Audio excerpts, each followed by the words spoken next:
Assalamualaikum warahmatullahi wabarakatuh. Hai, ketemu lagi bareng saya Lika Handayani. Tentunya di podcast Zona Dialog. Ada kisah di setiap peristiwa. 22 Desember merupakan hari ibu, entah itu bagi seorang ibu yang sudah menjadi ibu atau yang akan menjadi sosok ibu. Nah, berkaitan dengan ini kita mengundang tamu yang luar biasa yang sudah menjadi sosok ibu. Tentunya langsung saja kita berkenalan dengan Bunda Patrika. Silakan, Bun. Ya, hai sahabat Zona Dialog, saya Patrika Syafri. Aktivitas sehari-hari menjadi tenaga pengajar dan juga tentunya menjadi ibu dan istri di rumah. Menjadi ibu, istri, tenaga pengajar juga gitu ya Bu ya. Untuk mengawali nih podcast kita pada siang hari ini, Bun, bagaimana sih perasaan Bunda pertama kali nih menjadi seorang ibu? Boleh Cerita flashback ini ya. flashback awal mula menjadi seorang ibu gitu ya. Kalau cerita flashback itu rasanya kadang-kadang ada terharu gitu ya, ada merasa khawatir, ada merasa takut gitu ya.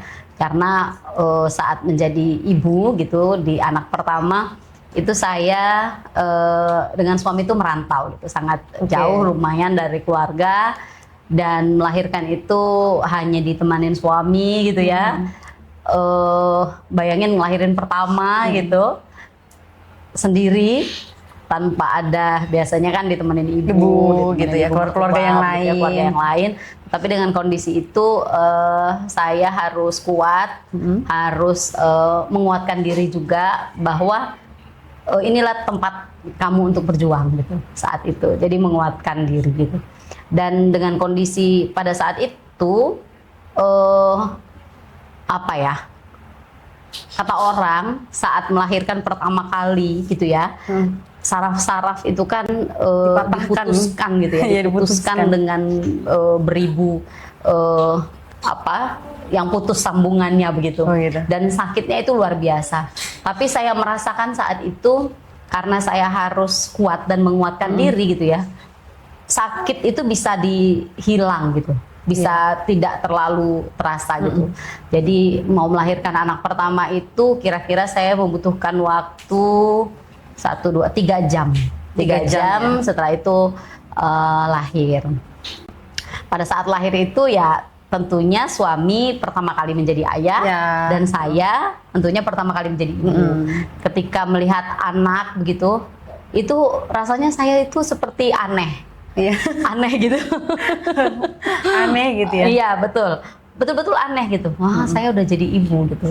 Oh, kayak gini rasanya. Tapi saat kita baru melahirkan, itu perasaan menjadi ibu itu tidak terasa langsung pada saat itu memang. Karena setelah melahirkan itu dengan kondisi yang antara sadar dan tidak sadar, masih proses gitu ya, proses untuk penyembuhan gitu ya, masih sakit sebenarnya, tapi benar kata orang-orang bahwa ketika anak lahir rasa sakit itu betul-betul hilang. Iya, walaupun jahitannya seberapa banyak gitu ya, walaupun yang disesar dengan sakitnya luar biasa, tapi itu benar-benar hilang, benar-benar rasanya hilang gitu, walaupun sebenarnya sakit gitu kan, walaupun sebenarnya sakit. Nah, pertama kali yang dirasakan bahagia, terharu, sedih, khawatir, campur aduk sekali. Dan kalau kata anak-anak sekarang itu apa ya, bahasa yang random begitu ya, itu nggak bisa diungkapkan dengan kata-kata. Dan tiba-tiba air mata itu netes aja gitu,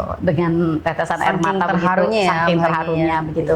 Dan pada waktu itu dokternya bilang, selamat ya Bu, sudah menjadi ibu gitu. Nah itu ucapan selamat pertama yang saya terima saat menjadi ibu gitu.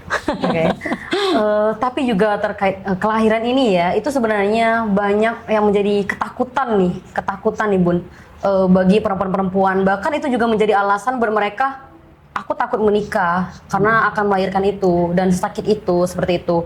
Boleh dong Bun dikasih sebenarnya melahirkan itu tidak sesakit yang mereka rasakan. Kalaupun sakit itu ya hanya sebatas itu aja gitu ya. Iya. Ya, itu menjadi fenomena saat ini. Salah satunya adalah para perempuan memiliki kriteria yang sangat tinggi terhadap calon suaminya, laki-lakinya gitu. Ada yang akhirnya memutuskan mereka tidak mau memiliki anak dengan istilah child free begitu ya, walaupun mereka menikah, tapi kita tidak punya anak nih gitu. Dan ada juga yang memilih cuma sekedar sebagai teman dekat, tidak memiliki hubungan apapun begitu ya. Dengan begitu mereka sudah ngerasa punya hubungan begitu. Nah, kalau saya nih ya bisa berpendapat dan memberikan saran kepada banyak perempuan-perempuan muda di luar sana begitu ya, bahwa sesungguhnya menikah itu bagian dari sunnah Rasul. Maka ketika kita mau beribadah yang sangat luar biasa gitu, maka kita harus menikah dan menjadi bagian dari umat Nabi Muhammad itu dengan cara menikah gitu. Dengan cara menikah, mulailah untuk mengikhlaskan diri tanpa harus mengikhlaskan diri tanpa harus menurunkan derajat kita sebagai perempuan.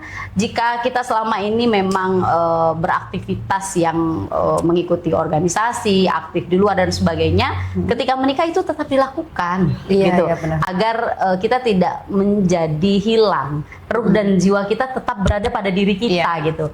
Jangan sampai ketika menikah kehilangan. Itulah yang saya lihat terjadi dengan banyak teman dan banyak perempuan di luar sana. Ketika menikah ruhnya hilang. Mereka hanya di rumah yang selama ini memang aktif, cerdas gitu ya, berdedikasi begitu. Ketika menikah akhirnya seperti ada kekhawatiran yang berlebihan, nanti bagaimana anakku, siapa yang ngurusin suami, siapa yang ngurusin rumah. Padahal itu semua bisa diatur, itu semua bisa dikomunikasikan dan dikompromikan. Jadi nggak usah takut bahwa menikah itu, dengan menikah itulah Allah itu akan semakin mendekatkan rezeki-rezeki yang jauh. Pada itu yang sumbernya. Benar, itu yang harus diyakini karena saya dan suami itu sudah sudah merasakan betul gitu ya, yang Tuhan janjikan bahwa setelah kamu menikah, rezeki yang jauh di antara kalian itu akan terkumpul dan mendekat gitu. Nah, kira-kira nggak usah takut sengsara kalau menikah gitu ya. Terus yang kedua, bahwa sebenarnya melahirkan itu kan hasil penelitian, riset para dokter yang menyatakan berapa saraf yang putus, berapa saraf yang hilang di tubuh perempuan ketika dia hamil dan melahirkan. Tetapi sesungguhnya yang dijanjikan Allah itu tidak sekejam itu dengan kita manusia gitu. Allah itu punya rohman dan rohimnya gitu ya. Maka kata Allah, ketika kamu melahirkan gitu ya, seorang anak, 2 anak, 3 anak gitu, Allah akan memperbaharui semua sel-sel yang ada di tubuh kita. Makanya saya merasa sudah 3 kali melahirkan gitu ya, tidak 3 nih Bu ya ternyata. Tidak dengan ini loh, tidak dengan cara sesar, semuanya saya lahirkan secara normal gitu. Dan saya ngerasa sel-sel saya itu kembali muda, kembali membaik gitu dengan aktivitas yang terus kita lakukan. Jadi nggak usah takut gitu ya. Maka saat kita kesakitan melahirkan itu, Tuhan akan memberikan perdanya, Tuhan akan memberikan obatnya gitu. Pada saat itu yang tidak kita sangka-sangka gitu ya. Dari mana kok saya bisa yang lewatin ini gitu. Udah sampai di titik ini aja. Bener, gitu. Kok saya bisa yang lewatin ngelahirin yang kata orang luar biasa begitu. Nah, pada intinya nggak usah trauma. Gitu. Jadi kalau sedang lahirin anak pertama, ada teman-teman tuh juga yang mengalami trauma karena memang setiap perempuan itu memiliki bawaan gitu ya saat hamil dan melahirkan itu berbeda-beda. Baby blues ya? Iya, itu ada istilahnya baby blues ya, gimana? Berbeda-beda gitu. Jadi pernah merasakan baby blues kalau nggak menurut saya nggak perlu takut gitu ya, nggak perlu trauma.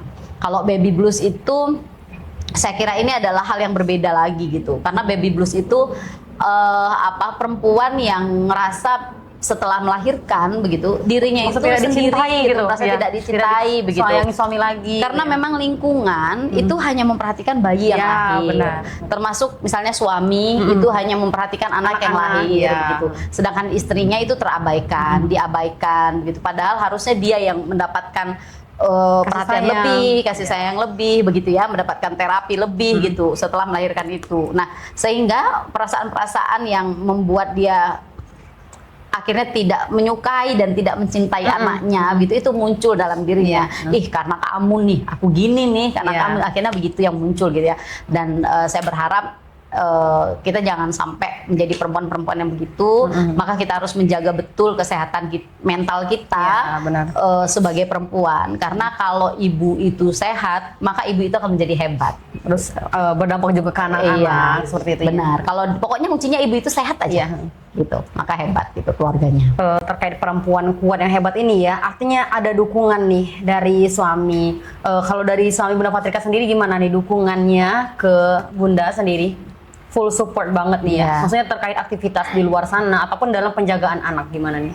Oh ya, alhamdulillah punya suami yang luar biasa ya. Luar biasa sekali. Punya suami yang luar biasa, support terhadap apapun. Jadi apa ya? Suami saya tuh pertama nggak pernah ngeluh. Nggak pernah marah gitu, nggak pernah ngelarang gitu ya. Perempuan nih kayaknya. Nggak pernah ngelarang, nggak pernah, pokoknya nggak pernah semua. Tapi yang paling penting adalah di antara kita yang dibangun itu komunikasi dan kompromi. Jadi misalnya kalau ada apa di antara kita berdua, yang paling penting ya komunikasi, termasuk dalam hal penjagaan anak ini mau digimanain, anak ini mau dititip di mana, caranya anak ini bagaimana. Pokoknya pada intinya saya dan suami itu punya komitmen bahwa anak itu harus tetap safety, anak itu harus tetap mentalnya terjaga, anak itu harus tetap bahagia. Itu yang menjadi komitmen berdua gitu. Kalau dalam menjalankan peran nih, kan tadi aktivitasnya padat banget nih ya. Maksudnya aktivitas di luar sana, baik itu keorganisasian ataupun sebagai tenaga pendidik tadi, gimana nih Bun untuk mengatur waktu atau berperannya di luar sana nih Bun? Saya itu menjadi perempuan yang kalau dalam bahasa tanda kutip nggak pernah di rumah itu dari muda ya. Udah dari muda banget. Alhamdulillah dukungan suami juga sampai sekarang ya. Kalau ketemu suami yang nggak mendukung, itu mungkin yang akan menjadi kehilangan ya. Benar. Kita akan kehilangan ya tadi yang saya bilang dulu, kehilangan jiwa, kehilangan diri kita gitu ya. Makanya saat saya menjadi mahasiswa pun, memang saya itu hobinya itu mencari hal-hal baru, belajar hal-hal baru, kemana-mana, terus mencari pengalaman gitu. Itu memang kesukaan saya dari dulu gitu.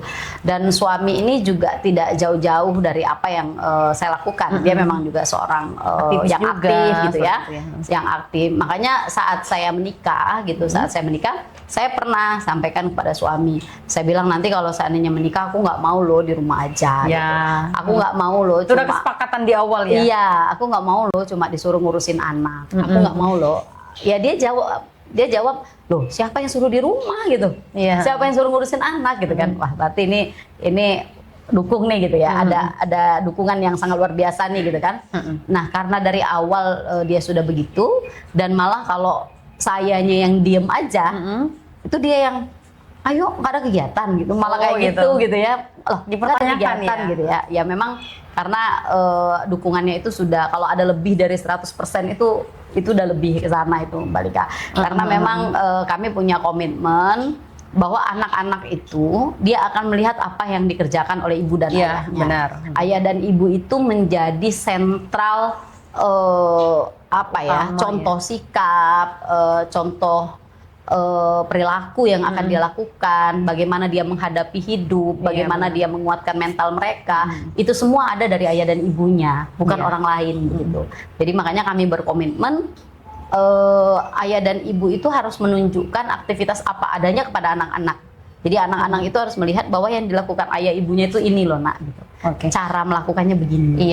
Dan saya juga mencoba untuk mengatur waktu sedemikian rupa sehingga anak itu tidak terbengkalai. Yang pertama saat mereka mau sekolah itu adalah menjadi tugas pokok ya, bisa dikatakan itu menjadi tugas saya gitu untuk menyiapkan makanan mereka ketika sekolah. Tapi pernah nggak sih Bu, nanti pertanyaannya gitu ya, nggak sempet gitu, pernah. Dan suami langsung mengambil alih gitu. Dia langsung ngambil alih apa yang harus disiapkan. Makanya itu tadi komunikasi. Jadi apa yang harus disiapkan untuk anak-anak itu dia paham.